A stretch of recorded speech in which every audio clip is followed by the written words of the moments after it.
ಸಮಿತಿಯಲ್ಲಿ ಸುಮಾರು 10 ಜನ ಇರ್ತಾರೆ. 50ರಿಂದ 100 ಹೌಸ್ ಹೋಲ್ಡ್ ಮನೆಗಳ ಅವರಿಗೆ ಮಹಿಳಾ ಆರೋಗ್ಯ ಸಮಿತಿ ಯಾರಿಗೆ ಅಗತ್ಯ, ಎಲ್ಲಿ ತುಂಬಾ ಬಡವರು ಹೈ ರಿಸ್ಕ್ ಇರುವಂತ ಸ್ಲಮ್ ಏರಿಯಾಗಳಲ್ಲಿ ಇರ್ತದೆ ಆ ಏರಿಯಾ ಸೆಲೆಕ್ಟ್ ಮಾಡಬೇಕು. ಸುಮಾರು 2012ರಲ್ಲಿ ಅದು ಶುರುವಾಯಿತು ಛತ್ತೀಸ್ಗಢದಲ್ಲಿ ಅಂತ ಹೇಳ್ತಾರೆ.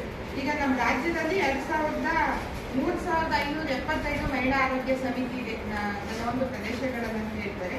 ಈಗ ನನ್ನ ಅನುಭವ ಅಂದ್ರೆ, ಈಗ ಮಹಿಳಾ ಆರೋಗ್ಯ ಸಮಿತಿ ಮಾಡುವಾಗ ನಾವು PSC ಪರ್ಮಿಷನ್ನೇ ತಗೊಳ್ಬೇಕು. ANM ಇರ್ಬೇಕು, ಆಶಾ ವರ್ಕರ್ ಇರ್ಬೇಕು, ಇಲ್ದಿದ್ರೆ ಅವ್ರು ಮಾಡ್ಲಿಕ್ಕೆ ಬಿಡಲ್ಲ. ಅವ್ರ ಜೊತೆ ಮಾಡ್ತಾ ಇದೀವಿ, ಸ್ವಲ್ಪ ಪಟ್ಟು ಹಿಡಿದು ಅವ್ರನ್ನ ಇಟ್ಕೊಂಡು ಮಾಡ್ತಾ ಇದೀವಿ.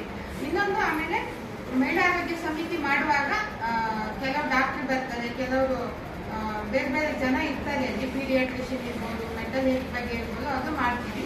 ಯಾಕೆ ಅದು ನಾನು ಸ್ವಲ್ಪ ರಿಕ್ವೆಸ್ಟ್ ಮಾಡ್ತೀನಿ ಅವರಿಗೆ.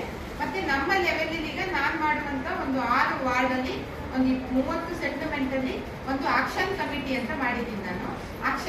ಮಾಸವನ್ನ ಸೆಲೆಕ್ಟ್ ಮಾಡಿ ಆಕ್ಷನ್ ಕಮಿಟಿ ಮಾಡಿ ಅವ್ರ ಏರಿಯಾದ ಏನೇ ಕೆಲಸ ಇದ್ರು ಜವಾಬ್ದಾರಿ ತಗೊಳ್ಬೇಕು ಅಂತ ಹೇಳಿ ಅದು ಸ್ವಲ್ಪ ಆಕ್ಷನ್ ಈಗ ಆಗ್ತಾ ಇದೆ.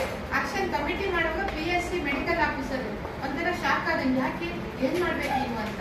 ಅವಾಗ ಆಶಾ ವರ್ಕರ್ ಮಾಡಕ್ ನಾವು ನೋಡಿದೀವಿ, 3-4 ಜನ ನಿಂತ್ಕೊಂಡು ಒಂದು ಬ್ಯಾನರ್ ಹಾಕಿ ಫೋಟೋ ತೆಗಿತಾ ಇದ್ರು. ನಾವು ಅದಕ್ಕೆ ಪರ್ಮಿಷನ್ ಬಿಡ್ತಾ ಇಲ್ಲ. ಆಮೇಲೆ ಆಕ್ಷನ್ ಕಮಿಟಿ ಆದ್ಮೇಲೆ ನಾವು ಮೊನ್ನೆ ಒಂದು ಇದು